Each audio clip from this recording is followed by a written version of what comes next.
The Case for a 100% Gold Dollar. Preface.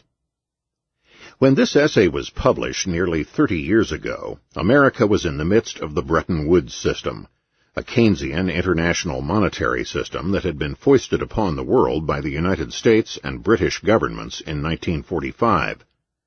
The Bretton Woods system was an international dollar standard masquerading as a gold standard, in order to lend the well-deserved prestige of the world's oldest and most stable money, gold, to the increasingly inflated and depreciated dollar. But this post-World War II system was only a grotesque parody of a gold standard. In the pre-World War I classical gold standard, every currency unit, be it dollar, pound, franc, or mark, was defined as a certain unit of weight of gold.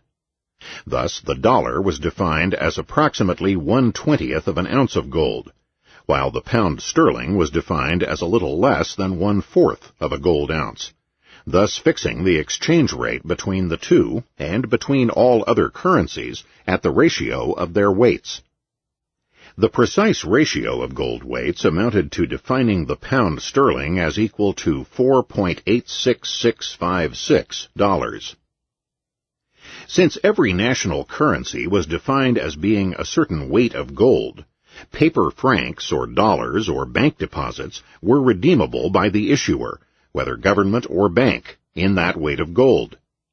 In particular, these government or bank monies were redeemable on demand in gold coin, so that the general public could use gold in everyday transactions, providing a severe check upon any temptation to overissue. The pyramiding of paper or bank credit upon gold was therefore subject to severe limits. The ability by currency holders to redeem those liabilities in gold on demand, whether by citizens of that country or by foreigners. If in that system, France, for example, inflated the supply of French francs, either in paper or in bank credit, pyramiding more francs on top of gold, the increased money supply and incomes in francs would drive up prices of French goods, making them less competitive in terms of foreign goods, increasing French imports and pushing down French exports, with gold flowing out of France to pay for these balance of payments deficits. But the outflow of gold abroad would put increasing pressure upon the already top-heavy French banking system, even more top-heavy now that the dwindling gold base of the inverted money pyramid was forced to support and back up a greater amount of paper francs. Inevitably, facing bankruptcy, the French banking system would have to contract suddenly, driving down French prices and reversing the gold outflow. In this way, while the classical gold standard did not prevent boom-bust cycles caused by inflation of money and bank credit, it at least kept that inflation and those cycles in close check. The Bretton Woods system, an elaboration of the British-induced gold exchange standard of the 1920s, was very different. The dollar was defined at 1/35th of a gold ounce. The dollar, however, was only redeemable in large bars of gold bullion by foreign governments and central banks. Nowhere was there redeemability in gold coin. Indeed, no private individual or firm could redeem in either coin or bullion. In fact, American citizens were prohibited from owning or holding gold at all, at home or abroad, beyond very small amounts permitted to coin collectors, dentists, and for industrial purposes. None of the other countries' currencies after World War II were either defined or redeemable in gold.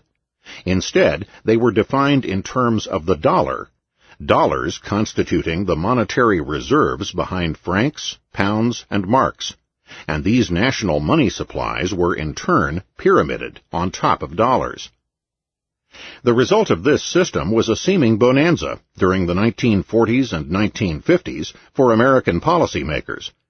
The United States was able to issue more paper and credit dollars while experiencing only small price increases. For as the supply of dollars increased and the United States experienced the usual balance of payments deficits of inflating countries, Other countries, piling up dollar balances, would not, as before 1914, cash them in for gold. Instead, they would accumulate dollar balances and pyramid more francs, lira, etc. on top of them. Instead of each country then inflating its own money on top of gold and being severely limited by other countries demanding that gold, these other countries themselves inflated further on top of their increased supply of dollars. The United States was thereby able to export inflation to other countries, limiting its own price increases by imposing them on foreigners. The Bretton Woods system was hailed by establishment macroeconomists and financial experts as sound, noble, and destined to be eternal. The handful of genuine gold standard advocates were derided as gold bugs, cranks, and Neanderthals. Even the small gold group was split into two parts. The majority, the SPAR group, discussed in this essay, insisted that the Bretton Woods system was right in one crucial respect, that gold was indeed worth $35 an ounce, and that therefore the United States should return to gold at that rate. Misled by the importance of sticking to fixed definitions, the SPAR group insisted on ignoring the fact that the monetary world had changed drastically since 1933, and that therefore the 1933 definition of the dollar being 1/35 of a gold ounce no longer applied to a nation that had not been on a genuine gold standard since that year. Actually, if they had been consistent in their devotion to a fixed definition, the SPAR group would have advocated a return to gold at $20 an ounce, the long-standing definition before Franklin D. Roosevelt began tampering with the gold price in 1933. The SPAR group consisted of two organizations: the Economists' National Committee on Monetary Policy, headed by Professor Walter E. Spahr of New York University, and an allied layman's activist group headed by Philip McKenna called the Gold Standard League. Spahr expelled Henry Hazlitt from the former organization for the heresy of advocating return to gold at a far higher price or lower weight. The minority of gold standard advocates during the 1960s were almost all friends and followers of the great Austrian school economist Ludwig von Mises. Mises himself, and such men as Henry Hazlitt, de Gaulle's major economic advisor Jacques Rueff, and Michelangelo Heilperin, pointed out that as the dollar continued to inflate, it had become absurdly undervalued at $35 an ounce. Gold was worth a great deal more in terms of dollars and other currencies, and the United States, declared the Misesians, should return to a genuine gold standard at a realistic, much higher rate. These Austrian economists were ridiculed by all other schools of economists and financial writers for even mentioning that gold might even be worth the absurdly high price of $70 an ounce.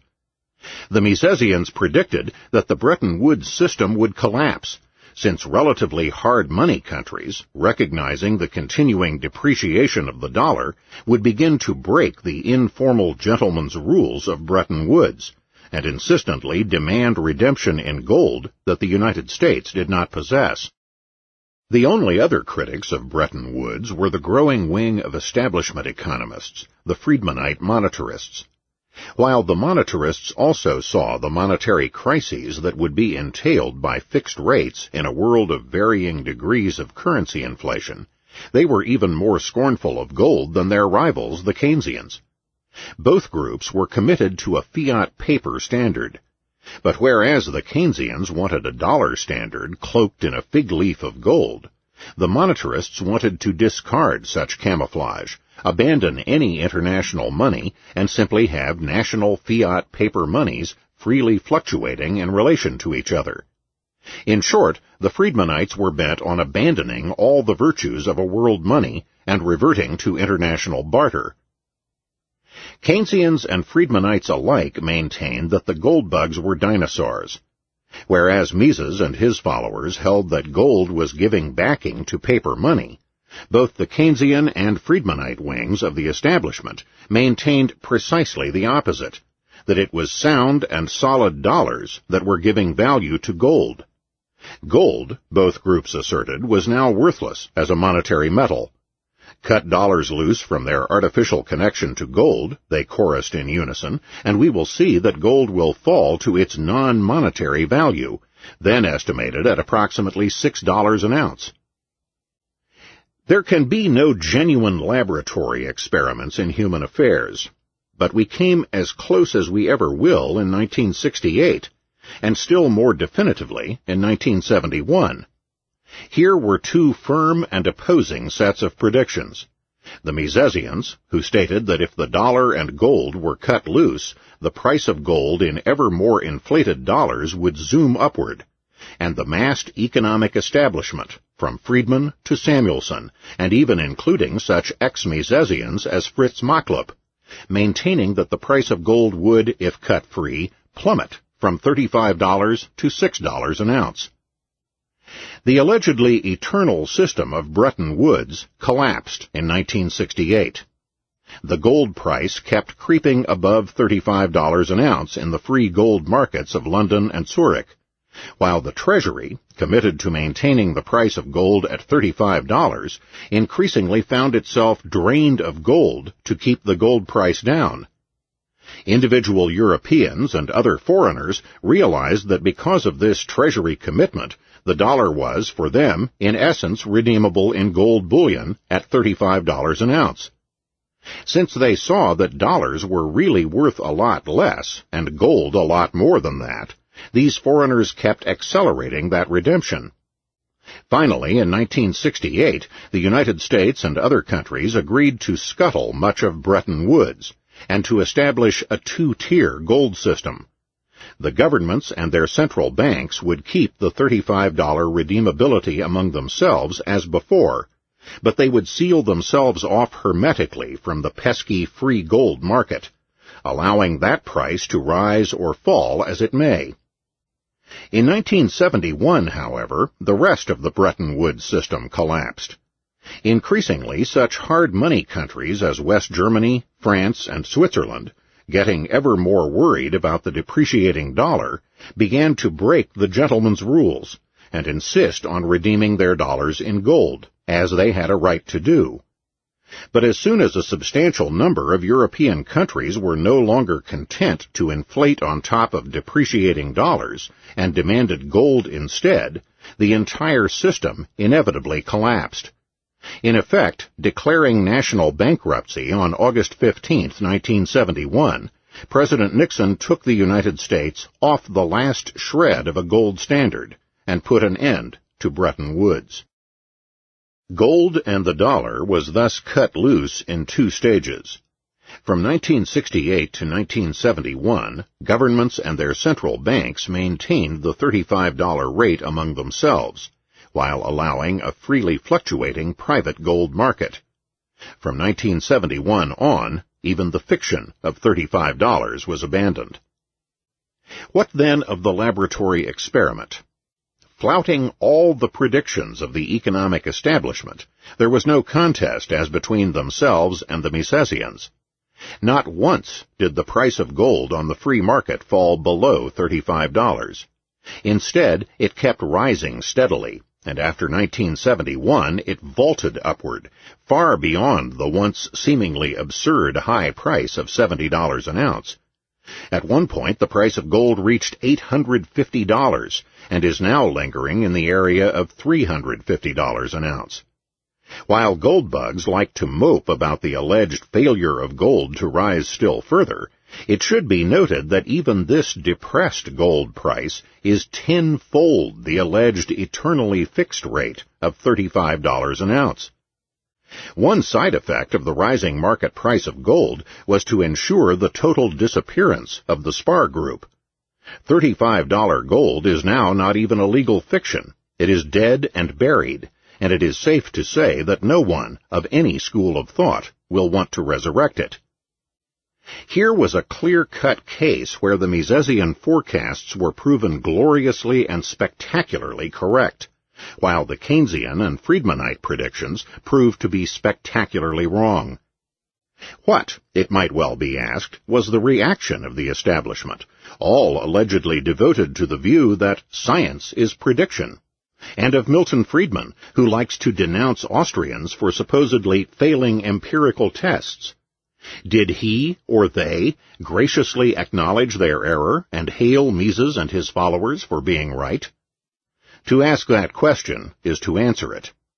To paraphrase Mencken, that sort of thing will happen the Saturday before the Tuesday before the resurrection morn. After a dramatically unsuccessful and short-lived experiment in fixed exchange rates without any international money, the world has subsisted in a monetarist paradise of national fiat currencies since the spring of 1973. The combination of almost 2 decades of exchange rate volatility, unprecedentedly high rates of peacetime inflation, and the loss of an international money have disillusioned the economic establishment and induced nostalgia for the once acknowledged failure of Bretton Woods. One would think that the world would tire of careening back and forth between the various disadvantages of fixed exchange rates with paper money and fluctuating rates with paper money, and return to a classical, or still better, a 100% gold standard. So far, however, there is no sign of a clamor for gold. The only hope for gold on the monetary horizon, short of a runaway inflation in the United States, is the search for a convertible currency in the ruined Soviet Union. It may well dawn on the Russians that their now nearly worthless ruble could be rescued by returning to a genuine gold standard, solidly backed by the large Russian stock of the monetary metal. If so, Russia, in the monetary field, might well end up, ironically, pointing to the West, the way to a genuine free market monetary system. 2 unquestioned articles of faith had been accepted by the entire economic establishment in 1962. One was a permanent commitment to paper and scorn for any talk of a gold standard. The other was the uncritical conviction that the American banking system, saved and bolstered by the structure of deposit insurance imposed by the federal government during the New Deal, was as firm as the Rock of Gibraltar. Any hint that the American fractional reserve banking system might be unsound or even in danger was considered even more crackpot and more Neanderthal than a call for return to the gold standard. Once again, both the Keynesian and the Friedmanite wings of the establishment were equally enthusiastic in endorsing federal deposit insurance and the FDIC, the Federal Deposit Insurance Corporation, despite the supposedly fervent Friedmanite adherence to a market economy, free of controls, subsidies, or guarantees. Those of us who raised the alarm against the dangers of fractional reserve banking were merely crying in the wilderness. Here again, the landscape has changed drastically in the intervening decades. At first, in the mid-1980s, the fractional reserve savings and loan banks insured by private deposit insurance firms in Ohio and Maryland collapsed from massive bank runs. But then, at the end of the 1980s, the entire S&L system went under, necessitating a bailout amounting to hundreds of billions of dollars. The problem was not simply a few banks that had engaged in unsound loans, but runs upon a large part of the S&L system. The result was admitted bankruptcy and liquidation of the federally operated FSLIC, Federal Savings and Loan Insurance Corporation. FSLIC was precisely to savings and loan banks what the FDIC is to the commercial banking system. And if FSLIC deposit insurance can prove to be a hopeless chimera, so too can the long-vaunted FDIC. Indeed, the financial press is filled with stories that the FDIC might well become bankrupt without a further infusion of taxpayer funds. Whereas the safe level of FDIC reserves to the deposits it insures is alleged to be 1.5%, the ratio is now sinking to approximately 0.2%, and this is held to be cause for concern. The important point here is a basic change that has occurred in the psychology of the market and of the public. In contrast to the naive and unquestioning faith of yesteryear, everyone now realizes at least the possibility of collapse of the FDIC. At some point in the possibly near future, perhaps in the next recession and the next spate of bad bank loans, it might dawn upon the public that 1.5% is not very safe either, and that no such level can guard against the irresistible holocaust of the bank run. At that point, ignoring the usual mendacious assurances and soothing syrup of the establishment, the commercial banks might be plunged into their ultimate crisis. The United States authorities would then be faced with two stark choices. One would be to allow the entire banking system to collapse, along with virtually all the deposits and depositors in that system. Since, given the mindset of American politicians and their evident philosophy of too big to fail, it is certain that they would be forced to embrace the second alternative, massive, hyperinflationary printing of enough cash to pay off all the bank liabilities. The redeposit of such cash in the banking system would bring about an immediate runaway inflation and a massive flight from the dollar. Such a future scenario, once seemingly unthinkable, is now definitely on the horizon. Perhaps realization of this plight will lead to increased interest not only in gold, but also in a 100% banking system grounded upon a revalued gold stock. In one sense, 100% banking is now easier to establish than it was in 1962. In my original essay, I called upon the banks to start issuing debentures of varying maturities, which could be purchased by the public and serve as productive channels for genuine savings, which would neither be fraudulent nor inflationary. Instead of depositors each believing that they have a total, say, of $1 billion of deposits, while they are all laying claim to only $100 million of reserves, money would be saved and loaned to a bank for a definite term, the bank then re-lending these savings at an interest differential and repaying the loan when it becomes due. This is what most people wrongly believe the commercial banks are doing now. Since the 1960s, however, precisely this system has become widespread in the sale of certificates of deposit, CDs. Everyone is now familiar with purchasing CDs, and demand deposits can far more readily be shifted into CDs than they could have 3 decades ago. Furthermore, the rise of money market mutual funds, MMMF, in the late 1970s has created another readily available and widely used outlet for savings outside the commercial banking system. These, too, are a means by which savings are being channeled into short-run credit to business, again, without creating new money or generating a boom-bust cycle. Institutionally, it would now be easier to shift from fractional to 100% reserve banking than ever before. Unfortunately, now that conditions are riper for 100% gold than in several decades, there has been a defection in the ranks of many former Misesians. In a curious flight from gold characteristic of all too many economists in the 20th century, bizarre schemes have proliferated and gained some currency. For everyone to issue his own standard money, for a separation of money as a unit of account from media of exchange, for a government-defined commodity index, and on and on.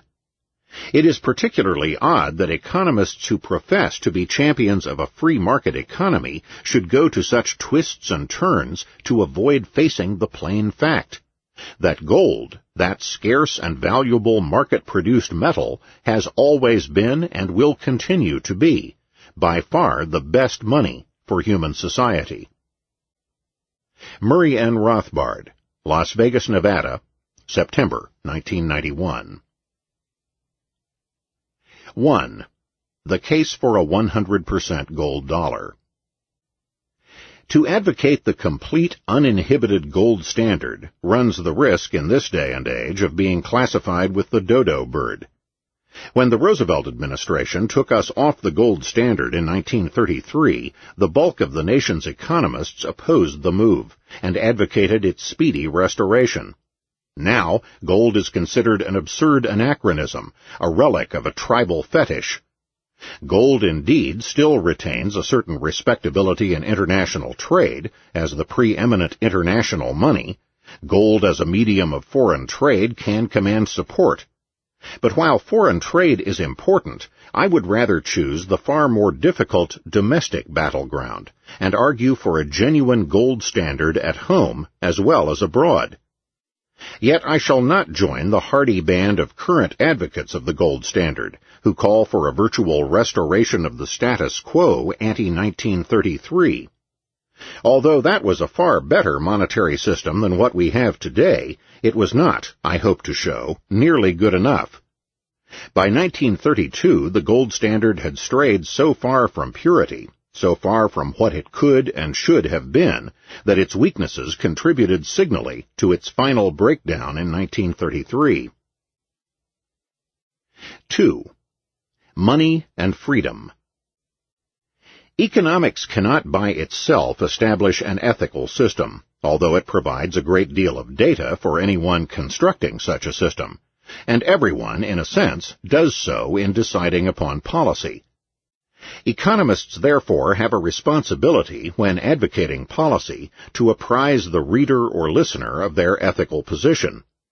I do not hesitate to say that my own policy goal is the establishment of the free market, of what used to be called laissez-faire, as broadly and as purely as possible. For this I have many reasons, both economic and non-economic, which I obviously cannot develop here. But I think it important to emphasize that one great desideratum in framing a monetary policy is to find one that is truly compatible with the free market in its widest and fullest sense.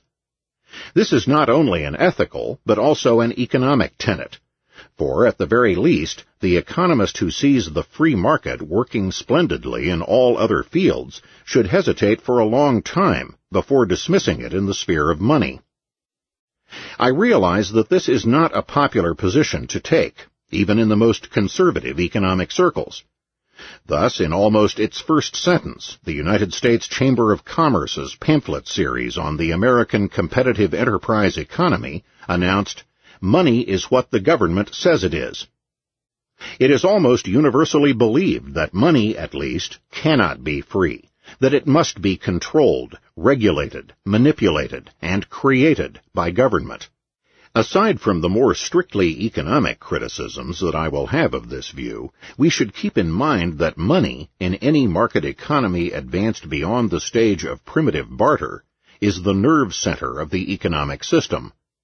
If, therefore, the state is able to gain unquestioned control over the unit of all accounts, the state will then be in a position to dominate the entire economic system and the whole society. It will also be able to add quietly and effectively to its own wealth and to the wealth of its favorite groups, and without incurring the wrath that taxes often invoke. The state has understood this lesson since the kings of old began repeatedly to debase the coinage. 3. The dollar, independent name or unit of weight. If you favor a free market, why in the world do you say that government should fix the price of gold? And if you wish to tie the dollar to a commodity, why not a market basket of commodities instead of only gold? These questions are often asked of the libertarian who favors a gold standard, but the very framing of the questions betrays a fundamental misconception of the nature of money and of the gold standard. For the crucial implicit assumption of such questions, and of nearly all current thinking on the subject of money, is that dollars are an independent entity. If dollars are indeed properly things in themselves, to be bought, sold, and evaluated on the market, then it is surely true that fixing the price of gold in terms of dollars becomes simply an act of government intervention. There is, of course, no question about the fact that, in the world of today, dollars are an independent entity, as are pounds of sterling, francs, marks, and escudos. If this were all, and if we simply accepted the fact of such independence and did not inquire beyond, then I would be happy to join Professors Milton Friedman, Leland Yeager, and others of the Chicago School, and call for cutting these independent national monies loose from arbitrary exchange rates fixed by government, and allowing a freely fluctuating market in foreign exchange. But the point is that I do not think that these national monies should be independent entities. Why they should not stems from the very nature and essence of money and of the market economy. The market economy and the modern world's system of division of labor operate as follows. A producer supplies a good or a service, selling it for money. He then uses the money to buy other goods or services that he needs. Let us then consider a hypothetical world of pure laissez-faire, where the market functions freely and government has not infringed at all upon the monetary sphere. This system of selling goods for money would then be the only way by which an individual could acquire the money that he needed to obtain goods and services. The process would be, production leads to purchase of money, leading to sale of money for goods. A person could also receive money from producers by inheritance or other gift, but here again the ultimate giver must have been a producer. Furthermore, we may say that the recipient produced some intangible service, for instance of being a son and heir, which provided the reason for the giver's contribution. To those advocates of independent paper monies who also champion the free market, I would address this simple question. Why don't you advocate the unlimited freedom of each individual to manufacture dollars? If dollars are really and properly things in themselves, why not let everyone manufacture them, as they manufacture wheat and baby food? It is obvious that there is indeed something peculiar about such money. For if everyone had the right to print paper dollars, everyone would print them in unlimited amounts, the costs being minuscule compared to the almost infinitely large denominations that could be printed upon the notes. Clearly, the entire monetary system would break down completely. If paper dollars are to be the standard money, then almost everyone would admit that government must step in and acquire compulsory monopoly of money creation so as to check its unlimited increase.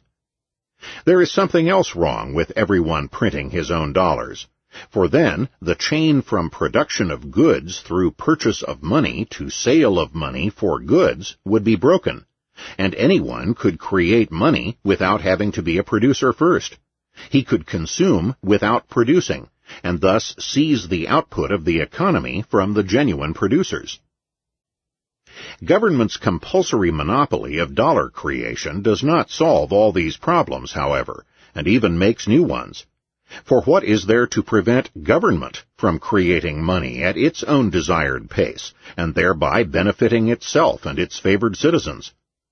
Once again, non-producers can create money without producing, and obtain resources at the expense of the producers. Furthermore, the historical record of governments can give no one confidence that they will not do precisely that, even to the extent of hyperinflation and chaotic breakdown of the currency. Why is it that historically the relatively free market never had to worry about people wildly setting up money factories and printing unlimited quantities? The American Wildcat Bank did not print money itself, but rather bank notes supposedly redeemable in money. If money really means dollars and pounds and francs, then this would surely have been a problem. But the nub of the issue is this.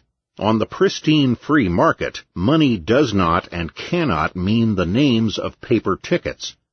Money means a certain commodity, previously useful for other purposes on the market, chosen over the years by that market as an especially useful and marketable commodity to serve as a medium for exchanges. No one prints dollars on the purely free market because there are, in fact, no dollars. There are only commodities, such as wheat, automobiles, and gold. In barter, commodities are exchanged for each other. and then, gradually, a particularly marketable commodity is increasingly used as a medium of exchange. Finally, it achieves general use as a medium and becomes a money.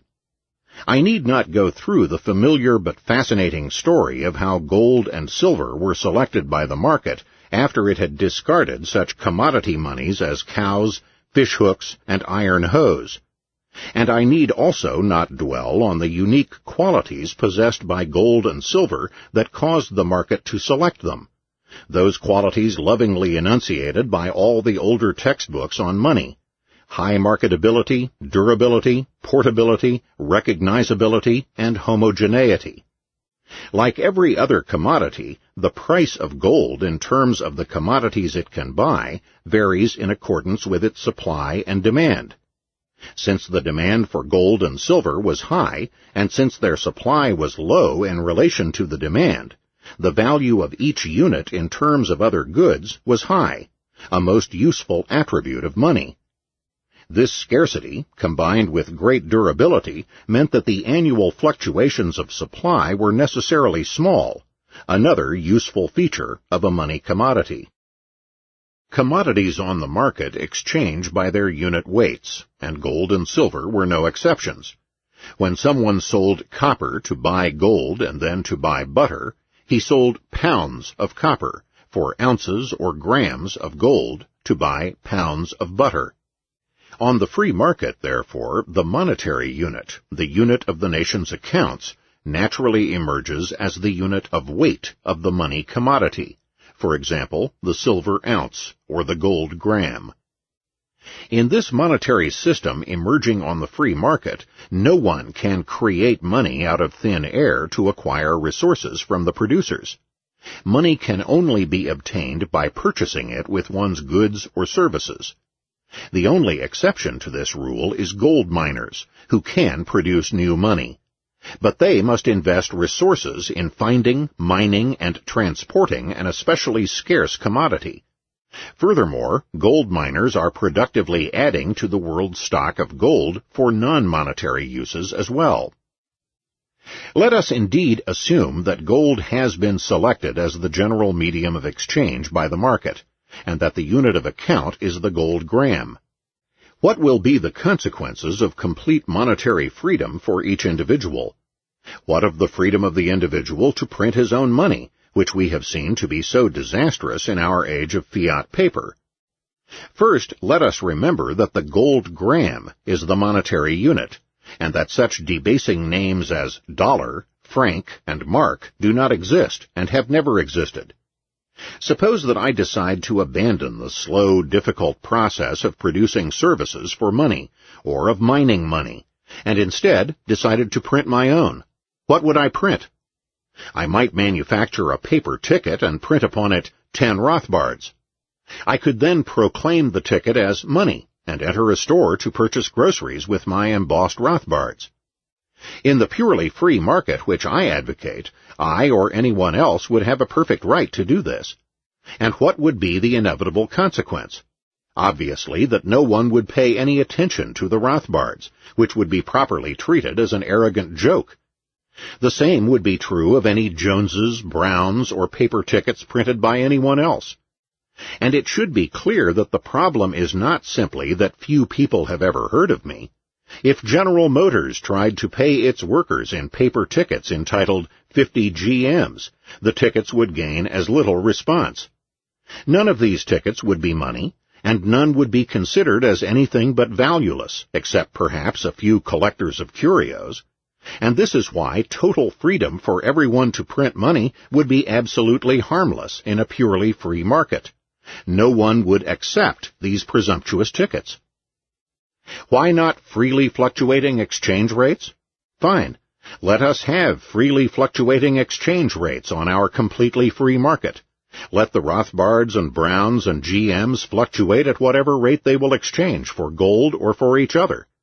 The trouble is that they would never reach this exalted state, because they would never gain acceptance in exchange as monies at all, and therefore the problem of exchange rates would never arise. On a really free market, then, there would be freely fluctuating exchange rates, but only between genuine commodity monies, since the paper name monies could never gain enough acceptance to enter the field. Specifically, since gold and silver have historically been the leading commodity monies, gold and silver would probably both be monies, and would exchange at freely fluctuating rates. Different groups and communities of people would pick one or the other money as their unit of accounting. Names, therefore, whatever they may be, Rothbard, Jones, or even dollar, could not have arisen as money on the free market. How then did such names as dollar and peso originate and emerge in their own right as independent monies? The answer is that these names invariably originated as names for units of weight of a money commodity, either gold or silver. In short, they began not as pure names, but as names of units of weight of particular money commodities. In the British pound sterling, we have a particularly striking example of a weight derivative, for the British pound was originally just that, a pound of silver money. Dollar began as the generally applied name of an ounce weight of silver coined in the 16th century by a Bohemian, Count Schlick, who lived in Joachimsthal, and the name of his highly reputed coins became Joachimsthalers, or simply thalers, or dollars. And even after a lengthy process of debasement, alteration, and manipulation of these weights, until they more and more became separated names, they still remained names of units of weight of specie, until, in the United States, we went off the gold standard in 1933. In short, it is incorrect to say that before 1933 the price of gold was fixed in terms of dollars. Instead, what happened was that the dollar was defined as a unit of weight, approximately 1/20th of an ounce of gold. It is not that the dollar was set equal to a certain weight of gold. It was that weight, just as any unit of weight, as, for example, 1 pound of copper is 16 ounces of copper, and is not simply and arbitrarily set equal to 16 ounces by some individual or agency. The monetary unit was not just a pure unit of weight, such as the ounce or the gram. It was the unit of weight of a certain money commodity, such as gold. The dollar was 1/20th of an ounce of gold, not of just any ounce. And here we find a crucial flaw in the idea of a composite commodity money, which has been overlooked. Just as we cannot call the monetary unit an ounce or gram or pound of several different or composite commodities, so the dollar cannot properly be the name of many different weights of many different commodities. The money commodity selected by the market was a single particular commodity, gold or silver, and therefore the unit of that money had to be of that commodity alone, and not of some arbitrary composite. The monetary unit was therefore always a unit of weight of a money commodity, and the names that we know now as independent monies were names of these units of weight. Economists, of course, admit that our modern national monies emerged originally from gold and silver, but they are inclined to dismiss this process as a historical accident from which we have now been happily emancipated. But Ludwig von Mises has shown in his regression theorem that logically money can only originate in a non-monetary commodity, chosen gradually by the market to be an ever more general medium of exchange. Money cannot originate as a new fiat name, either by government edict or by some form of social compact. The basic reason is that the demand for money on any day, X, which along with the supply of money determines the purchasing power of the money unit on that day, itself depends on the very existence of a purchasing power on the previous day, X minus 1. For while every other commodity on the market is useful in its own right, money, or a monetary commodity considered in its strictly monetary use, is only useful to exchange for other goods and services. Hence, a loan among goods, money depends for its use and demand on having a pre-existing purchasing power. Since this is true for any day when money exists, we can push the logical regression backward to see that ultimately the money commodity must have had a use in the days previous to money, that is, in the world of barter. I want to make it clear what I am not saying. I am not saying that fiat money, once established on the ruins of gold, cannot then continue indefinitely on its own. Unfortunately, such ultra-metalists as J. Lawrence Laughlin were wrong. Indeed, if fiat money could not continue indefinitely, I would not have to come here to plead for its abolition. 4. The decline from weight to name, monopolizing the mint. The debacle of 1931 to 1933, when the world abandoned the gold standard, was not a sudden shift from gold weight to paper name. It was but the last step in a lengthy, complex process. It is important, not just for historical reasons, but for framing public policy today, to analyze the logical steps in this transformation. Each stage of this process was caused by another act of government intervention. On the market, commodities take different forms for different uses, and so, on a free market, would gold or silver. The basic form of processed gold is gold bullion, and ingots or bars of bullion would be used for very large transactions. For smaller everyday transactions, the gold would be divided into smaller pieces, coins, hardened by the slight infusion into an alloy to prevent abrasion, accounted for in the final weight. It should be understood that all forms of gold would really be money, since gold exchanges by weight. A gold ornament is itself money as well as ornament.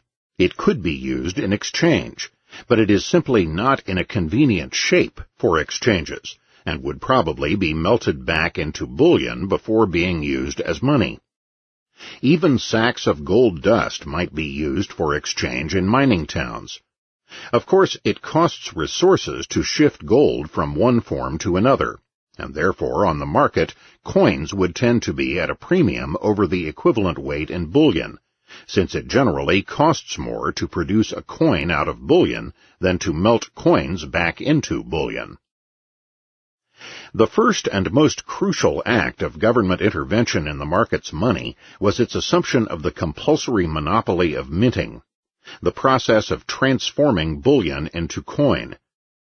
The pretext for socialization of minting, one which has curiously been accepted by almost every economist, is that private minters would defraud the public on the weight and fineness of the coins.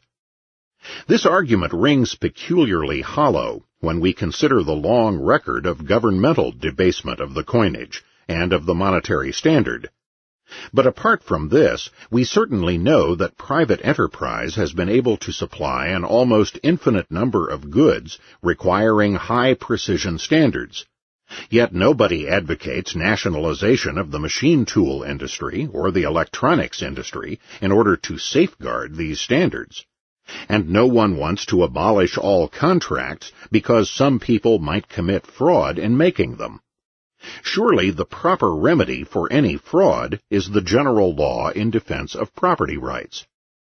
The standard argument against private coinage is that the minting business operates by a mysterious law of its own, Gresham's law, where bad money drives out good, in contrast to other areas of competition where the good product drives out the bad. But Mises has brilliantly shown that this formulation of Gresham's law is a misinterpretation, and that the law is a subdivision of the usual effects of price control by government. In this case, the government's artificial fixing of an exchange rate between two or more monies creates a shortage of the artificially undervalued money, and a surplus of the overvalued money. Gresham's law is therefore a law of government intervention, rather than one of the free market. The state's nationalization of the minting business injured the free market and the monetary system in many ways. One neglected point is that government minting is subject to the same flaws, inefficiency, and tyranny over the consumer as every other government operation. Since coins are a convenient monetary shape for daily transactions, the state's decree that only X, Y, and Z denominations shall be coined imposes a loss of utility on consumers and substitutes uniformity for the diversity of the market.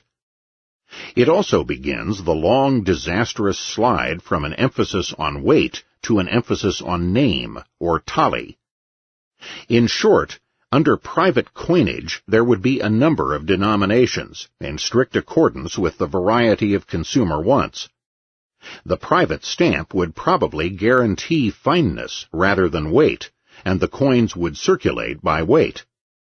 But if the government decrees just a few denominations, then weight begins to be disregarded, and the name of the coin to be considered more and more.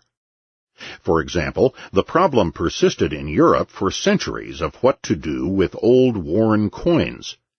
If a 30-gram coin was worn down to 25 grams, the simplest thing would be for the old coin to circulate not at the old and now misleading 30 grams, but at the new, correct 25 grams. The fact that the state itself had stamped 30 grams on the new coin, however, was somehow considered an insuperable barrier to such a simple solution. And furthermore, much monetary debasement took place through the state's decree that new and old coins be treated alike, with Gresham's law causing new coins to be hoarded and only old ones to circulate. The royal stamp on coins also gradually shifted emphasis from weight to tally by wrapping coinage in the trappings of the mystique of state sovereignty. For many centuries it was considered no disgrace for foreign gold and silver coins to circulate in any area. Monetary nationalism was yet in its infancy. The United States used foreign coins almost exclusively through the first quarter of the 19th century. But gradually foreign coins were outlawed, and the name of the national states unit became enormously more significant. Debasement through the centuries greatly spurred a loss of confidence in money as a unit of weight. There is only one point to any standard of weight, that it be eternally fixed. The international meter must always be the international meter. But using their minting monopoly, the state rulers juggled standards of monetary weight to their own economic advantage. It was as if the state were a huge warehouse that had accepted many pounds of copper or other commodity from its clients, and then, when the clients came to redeem, the warehouseman suddenly announced that henceforth a pound would equal 12 ounces instead of 16, and paid out only 3/4 of the copper, pocketing the other fourth for his own use. It is perhaps superfluous to point out that any private agency doing such a thing would be promptly branded as criminal.